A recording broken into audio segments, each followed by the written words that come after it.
Hello, how are you doing? So here I am, and you may be wondering why I am sitting in front of an oven. Well, it isn't really just for fun, and I don't actually normally do this. It's just because I was thinking of a way to get the oven into shot and me, and I realised that you can either have the oven and my legs, or, and what I hope is a bit more interesting, you can have the oven and my top half. Um, I think my top half's better than my legs. I've got a bit of a thing about my legs. Yeah, so hopefully this is better. Anyway, I'm in front of the oven because at the moment something smells amazing. It smells tropical, it smells fruity, and I'm sure you are wondering what it is. Well, I will show you. And this is all about how you can make your own healthy snacks at home for little money and for little effort, really. And this is one that I've been experimenting with, so we will see how it turns out. I don't think it's ready quite yet, but I'll show you how it's going. So in here we have this. I'm going to bring the tray out so you can see properly.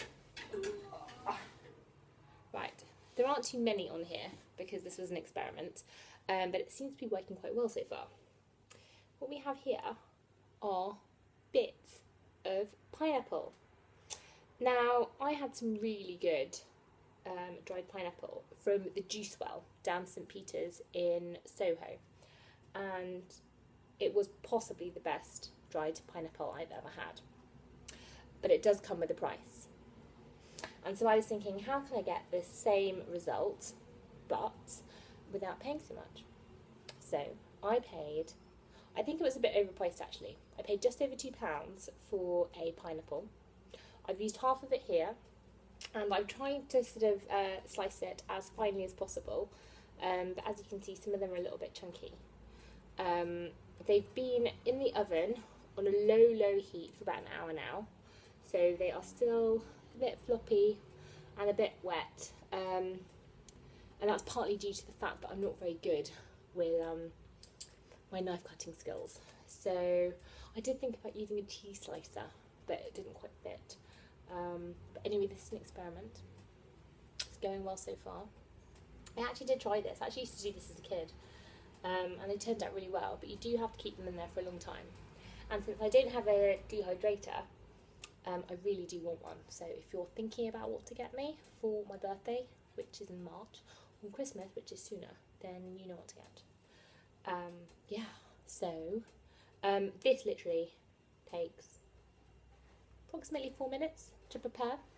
All you have to do is cut away all the horrible skin bits on the pineapple, slice it as finely as you can. I've also experimented and I put Himalayan sea salt on a couple of these just to see what they're like.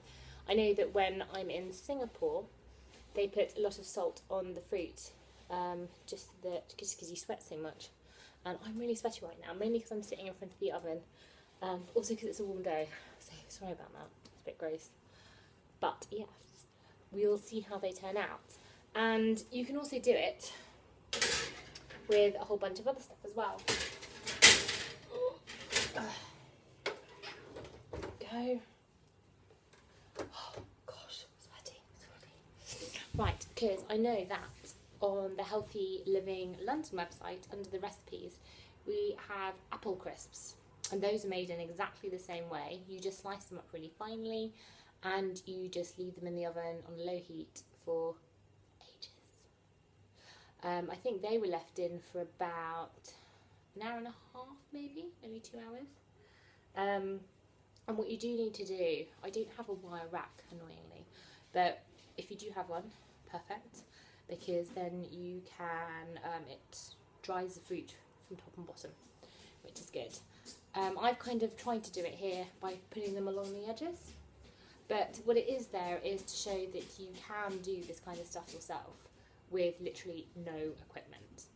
I've also thought about using spoons, forks to prop things up, so you could do that as well, just as long as it is definitely metal and it is not plastic.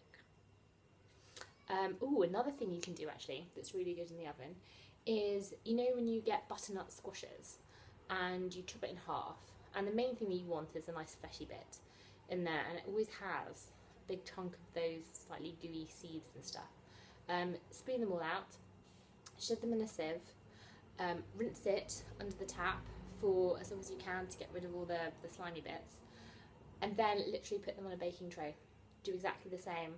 I coated mine in a dash of coconut oil and a tiny bit of pink Himalayan sea salt, which is good, and I just chucked them in, and they were so good. So there you go. Three things that you can do. You've got apples, you've got pineapples, and you've got butternut squash seeds.